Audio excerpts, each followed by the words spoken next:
Cute గా మాట్లాడడం ఎక్కడంటే మీరు ఇంట్లో బట్టలు సంథింగ్ ఏదో చేస్తా ఉంటే గ్లాస్ పట్టుకొని వచ్చి ఉండు నాన్న సంథింగ్ ఏదో అది యాక్చువల్లీ గ్లాస్ తో పడిపోయింది మొత్తం డ్రెస్సెస్ మీద వాటర్ పడిపోయింది పడిపోతే నేను వెంటనే చూస్తే ఇలా చూస్తే ఇట్స్ ఓకే నాన్న అని అంటాడు. అంటే నేను కూడా ఏంటి అని అంటే ఏదైనా పడిపోయినప్పుడు వెంటనే అరిచేసి ఎందుకు ఇలా చేసావు అని అంటే వాళ్ళు చాలా భయపడిపోతారు.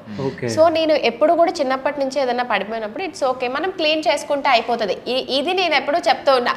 సో ఫస్ట్ టైం వాడు నాకు తిరిగి చెప్పేటప్పటికి ఐ వాజ్ సో సర్ప్రైజ్డ్ అనమాట. అంటే నేనేంటి ఇలాగా అని అనుకున్నా. క్లీన్ సరే ఇప్పుడు వాష్ చేయనా అని అంటున్నాడు. అది పడిపోతుంది, సరే వెళ్ళి వాష్ చేసి తీసుకురా అని చెప్పాను అనమాట. సో మొత్తం అంటే అమ్మ కూర్చియా అంటే నాన్న కూర్చియా ఎవరి బుద్ధులు ఎక్కువ అమ్మే అమ్మ నాన్న బుద్ధులు ఎక్కువ చాక్లెట్ కేక్ కూడా తన చేతితో పట్టుకోడు. బికాస్ చాక్లెట్ అలాగా కలర్ బ్రౌన్ గా ఉంటది కదా, అది హ్యాండ్స్ కంటుకోకూడదు. సో చాక్లెట్ కేక్ పట్టుకోకూడదు. అండ్ ఎప్పుడైనా సరే ఏదైనా ఉంది అంటే వెంటనే హ్యాండ్ వాష్ చేసుకోవాలి. చాలా మార్నింగ్ వేసిన డ్రెస్ ఈవినింగ్ వరకు అలా నీట్గా ఉంటుంది తప్ప ఏం ఇలా పాడు చేసేసుకుని రోజుకి 2-3 జతలు మార్చడు.